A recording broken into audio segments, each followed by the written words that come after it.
Hello friends, இப்போ மாங்காய் season தொடங்கிடுச்சு. ஊறுகாய் போடலாம்னு நினைப்பீங்க. ஆனால் அது சரியாக வருமா, ஊறுகாய் போட்டாலும் வருஷத்துக்கு கெடாமல் இருக்குமான்னு உங்களுக்கு டவுட்டாக இருக்கும்.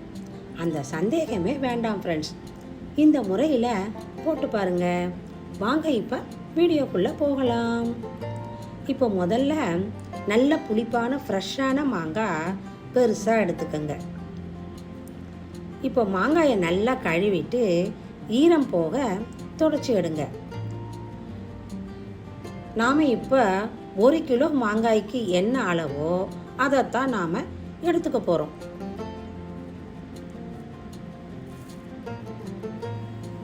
இப்போ மாங்காயை நல்லா துடைச்சிட்டு ஒரு ஈரம் இல்லாத பாத்திரத்தில் சின்ன சின்ன பீஸாக கட் பண்ணி எடுத்துருங்க.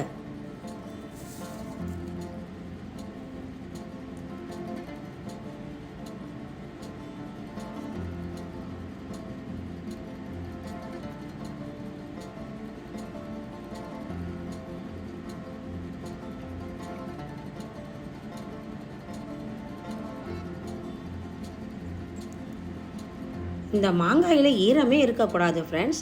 இதை நாம் துணி எடுத்தும் துடைக்கலாம். நான் இப்போ வெயிலில் தான் பாத்திரத்தோடு வச்சுட்டேன் பாருங்கள். இப்போ இதுக்கு தேவையானது என்னெல்லாம் பார்க்கலாம். 50 கிராம் அளவுள்ள கடுகு, வெந்தயம், தனியா, பூண்டு இது 4 எடுத்துக்கோங்க. தனி மிளகாய்த்தூள் 100 கிராம் எடுத்துக்கோங்க. நல்லெண்ணெய் 200 கிராம் எடுத்துக்கோங்க. இந்த அளவுகளில் கரெக்டாக எடுத்துக்கணும் ஃப்ரெண்ட்ஸ்.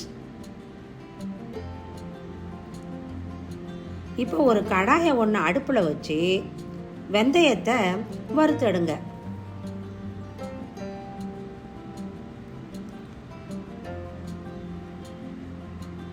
வெந்தயம் 3/4 பதத்தில் ஃப்ரை ஆகும்போது கடுகு போட்டு வெடிக்க விடுங்க.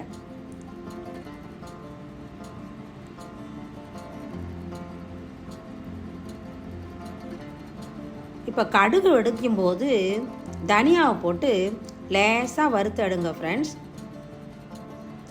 இப்போ அடுப்பை ஆஃப் பண்ணிடுங்க.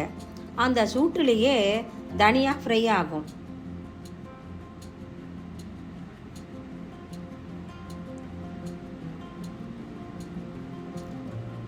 இந்த ஊறுகாய்க்கு கல் உப்பு தான் ஃப்ரெண்ட்ஸ் எடுத்துக்கணும். அப்போ தான் ஊறுகாய் கெடாது.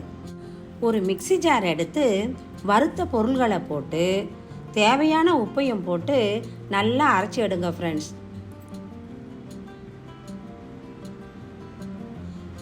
ஊறுகாய்க்கு கலக்கலாம். இப்போ மாங்காய் குண்டான்ல தனி மிளகாய் தூள் போடுங்க, பூண்டு போடுங்க. மிக்சியில் அரைச்சதைய அதையும் சேர்த்து போடுங்க. ஒரு கரண்டி எடுத்து நல்லா கலருங்க ஃப்ரெண்ட்ஸ். இப்போ அடுப்பில் நல்லெண்ணெயை நல்லா காய வச்சு சூட்டோட இந்த மாங்காயில் ஊற்றி விடுங்க. இது பெரிய பாத்திரமாக எடுத்துக்கிட்டோம்னா கலக்க நல்ல வசதியாக இருக்கும்.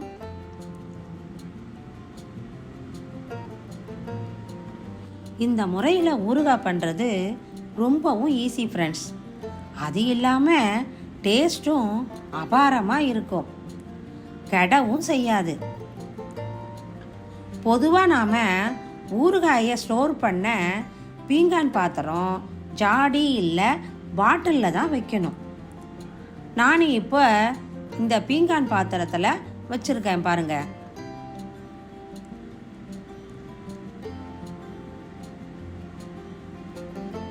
இதை டெய்லி மரக்கரண்டியால் கலக்கி விடணும்.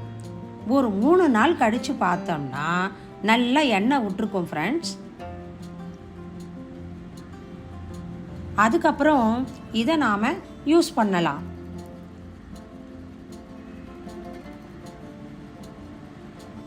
இந்த ஊறுகாய்க்கு ஹைலைட்டே பூண்டும் இந்த தனியாவும் சேர்க்கறது தான். நீங்களும் இந்த முறையில் ஊறுகாய் செஞ்சு பாருங்கள். உங்களுக்கு இந்த வீடியோ பிடிச்சிருந்தா லைக் பண்ணுங்க, ஷேர் பண்ணுங்க, சப்ஸ்கிரைப் பண்ணுங்க. தேங்க்யூ.